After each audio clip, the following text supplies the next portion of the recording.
Alright, let's see if I can unfuck North Korea in a 30-minute or less video. North Korea is one of the most lied about socialist experiments that I have ever seen, even more so than China. And unfortunately, most people in the Imperial Core think they know everything about North Korea after seeing a picture of malnourished children next to a picture of a big scary military parade, and reading words from a news headline from a capitalist-owned media outlet. The Korean War was one of the first failures of the US-led capitalist bloc during the Cold War, so I can kind of understand where the salt comes from, I guess. It's not like we've been demonizing them for over 70 years now, and threatened them for perceived attacks. Propaganda smearing North Korea is published almost constantly here in the US, despite the fact that a lot, if not most, of our imports come from their ideological buddies and political allies, the People's Republic of China. A reason for this is because our ruling class see North Korea as an easy target. They're a much smaller nation, have only a handful of nuclear warheads compared to our thousands, and their internet servers are domestic only, meaning that no one from North Korea can see the headlines and propaganda and fear-mongering and say, "I'm from North Korea, this is all bullshit." It is always open season to criticize, fabricate, demonize, and slander North Korea. But today, I'm going to bust just a few myths and lies that the government and propagandists have spread about North Korea. As always, I'll try to leave links to my sources in the description. It's always good to target the most prevalent lies about a socialist experiment. It really helps shatter the illusion that people have been led into seeing, and ultimately make the smaller lies look like spiteful attacks, and the smaller criticisms look like mundane complaints. I'll be starting with Yeonmi Park, a defector who has kept an inconsistent record of the supposed oppression she experienced as a North Korean citizen, and who the US government still uses as a weapon of propaganda despite being caught lying. She is so notorious that the program have written an essay about her. Here are the details. Yeonmi Park is a quote-unquote celebrity defector, whatever that means, and is the most well-known defector from North Korea, having built a cult following by releasing accounts of extreme oppression. Having left North Korea for the US, she weaponizes her background, allowing the government to use her as a propaganda tool against North Korea and communism in general. In an article published by The Telegram, she is said to have thrown a fit over cancel culture before then canceling Columbia University for accusing Jane Austen of white supremacy, saying that math is racist, and shutting down debate over trans issues. Park, by the way, is someone that supports the Gaza genocide and is also against the recognition of trans people. In a Washington Post article, she tells the story that she had never seen or heard of eggs or toilets until she defected, and that her diet consisted mainly of grass and dragonflies. She also claims that she saw her friend's mother being executed by the police for watching a Hollywood movie that she later claims was actually South Korean. Other defectors also refute the claim that an execution was even carried out, stating that no executions took place in stadiums, and that executions weren't being carried out in that city, be them in public or behind closed doors. In her initial account, she told the story of how she left with both of her parents via car, and were helped by Chinese contacts that her father met while smuggling. What was being smuggled was not specified. This part of the story was changed to claim that she only left with her mother, and on foot, only to be later joined by her father, only for him to die while going through China. I guess smearing North Korea isn't enough, because she also tells of how she and her mother were sold into sex slavery in China before escaping there as well. Yeonmi Park has misled Westerners into believing that she was oppressed, but in reality she lived a privileged life in North Korea, even being described by some as the Paris Hilton of North Korea. She, at the very least, admits that her mother was the Paris Hilton of North Korea in the South Korean talk show Now on My Way to Meet You, when pointing at pictures from her childhood. She even brazenly states that her mother's clothes in this picture were imported from Japan, and that she carried a Chanel handbag. So yes, the Park family was rich. They were privileged. Matter of fact, they were surrounded by privilege so much that Yeonmi Park's mother couldn't comprehend that other people that had come from North Korea were less well off. North Korea analyst Michael Bassett has even said that she seems like she is being paid to push and form outlandish narratives about North Korea, as though a studio were to pay an actor to perform. I suggest also going through the other resources provided by the program. Video essays and articles have been published disputing her claims, debunking her story, and criticizing her as a tool to justify aggressive US foreign policy towards North Korea. Links to all will be found in the description. All it costs is an open mind and a willingness to change your perspective and viewpoints when presented with new information. The second lie I want to focus on today is that North Korea is a monarchy.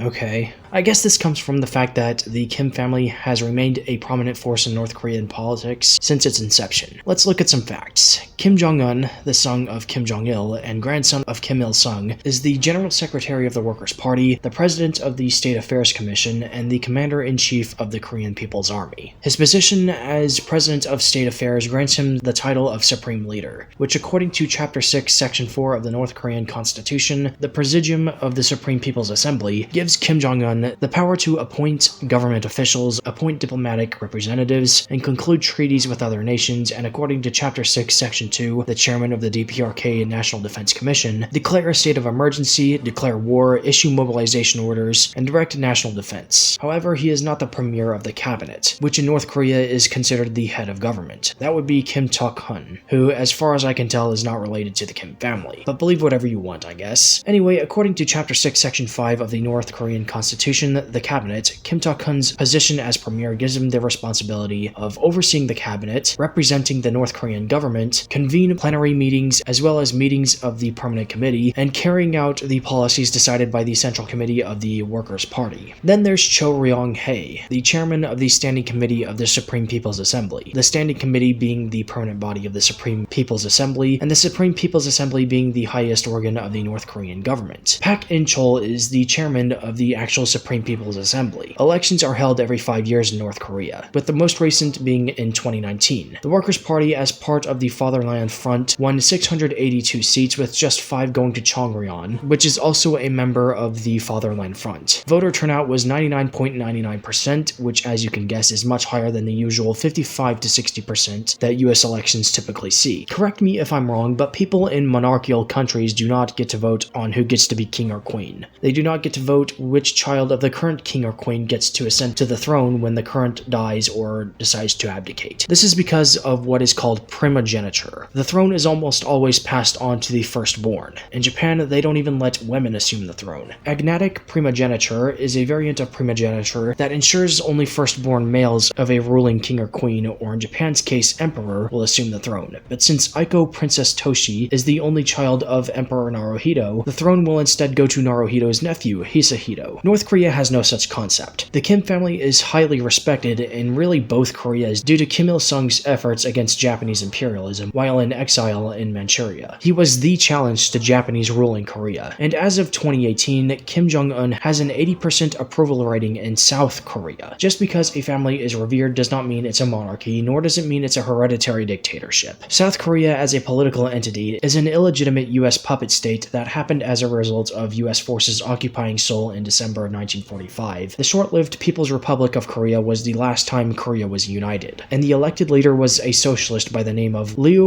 Woon-hyung, who was assassinated about a year and a half into his term by a member of the US-backed fascist White Shirt Society. This kind of ties into the final lie that I'll be going over, which is that North Korea is an aggressor.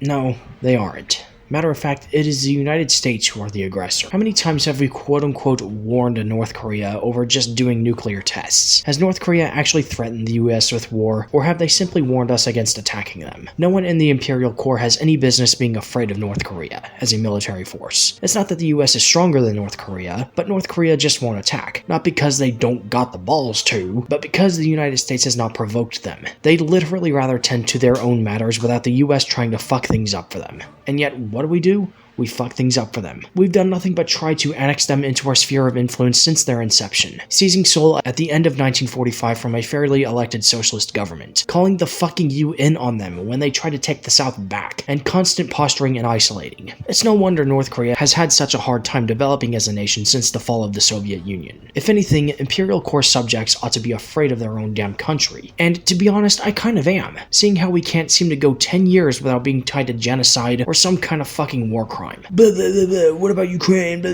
What about Ukraine? The Pentagon released a statement saying that there are 10,000 North Korean troops in Kursk. And sure, that's close to the border with Ukraine, but it's not on the border or inside Ukraine for that matter. The Pentagon has reported that North Korean troops are in Russia to train for combat, but from what I can gather, have not been in combat yet. Just US fear-mongering and trust me bro statements that are leading people to believe that North Korea will enter the war as Russian mercenaries. For some reason, the media felt the need to conjure up stories of North Korean troops in Russia gorging on pornography upon accessing the World Wide Web. Like, why? What do we have to gain from fabricating this kind of story? To show that North Koreans are weak? Dude, the average American spends their free time either drunk, on drugs, or jacking off. Tell me again how we're any better? We have to cope with being wage slaves some fucking how, but it seems the Pentagon wasn't able to confirm this, so it looks like the media has fooled you all yet again. But back to North Korea's supposed hostility. North Korean troops have not even fought in a single battle since the confrontation off the coast of Amami Oshima, Japan in 2001, almost 24 years ago. And from what I can gather, it was the supposedly pacifist Japan that started the whole damn thing, harassing them and firing warning shots before just lighting it up. If you want to get really technical, that was the last time they were involved in a battle against a political entity. The last time they were involved in a battle with, for example, Somali pirates was in 2007, when strangely enough they were joined by the United States. This is known as the Dai Hong Dan incident, and it's a fairly unknown skirmish, owing to the fact that it's one of the only times that staunch enemies joined forces. But since then, they provided weapons and advisors to Gaddafi's Libya during the US-backed coup, and are an alleged combatant on the side of the Houthi rebellion in the Yemeni civil war. And in case you don't know what alleged means, it's when there's no proof that something has been said or done. In other words, there is no proof of North Korean involvement in the Yemeni civil war. The most recent war that North Korea was physically involved in with boots on the ground is said to have been the Ugandan Bush War, which lasted from 1980 to 1986. North Korean involvement lasted from 1981 to 1985, and they fought on the side of the ruling government led by Milton Obote, which was social democratic. North Korea is said to have committed no more than 700 troops at peak levels of involvement. So no. If the last time North Korea was actually involved in a war was almost 40 years ago, they are not hostiles. If the last time the US was involved in a war was literally right now, then the hostiles are the US without a shadow of a doubt. In fact, we've been at war constantly for 33 years, from the no-fly zone conflict in Iraq to our most recent imperialist endeavor, Operation Prosperity Guardian. North Korea is not the country with an ever-greedy military-industrial complex. Both blood and money are what the US thrives on, and they'd love any opportunity to reap the souls of North Korea, China, and really just about anywhere that isn't in our sphere of influence. I could go on and on about how North Korea is demonized and slandered by the US government and Western media. In fact, I know I'll have to do a part 2 to this video at some point, because there's just so much to uncover, debunk, and clarify about North Korea. The topic of North Korea is even described as an informational free-for-all by people who question Yeonmi Park's tale. I hope that this video at least puts a dent into the narrative and gets the ball rolling for good faith discussion about North Korea among people who watch this video. If you're a first-time viewer, do yourself a favor and stop letting the government think for you. Stop letting politicians think for you. Stop letting PragerU think for you. Stop letting Yeonmi Park think for you. And stop letting the news media think for you. Really, you should be questioning everything that comes out of these people and institutions. Think for yourself. Please. Do your own research. Come to your own conclusions. Instead of saying something that has no basis, look into an issue and find out why it happened. Don't accept an answer from the news media, because 9 times out of 10, it's bullshit. Written by someone that either doesn't know what the fuck they're talking about, or is being paid by the government to come up with shit on the spot. Please withhold judgment about a country until you've actually been there yourself. The government gives foreigners a guided tour of the country? How do you know that? Where did you hear that? Do you have proof? What's your source?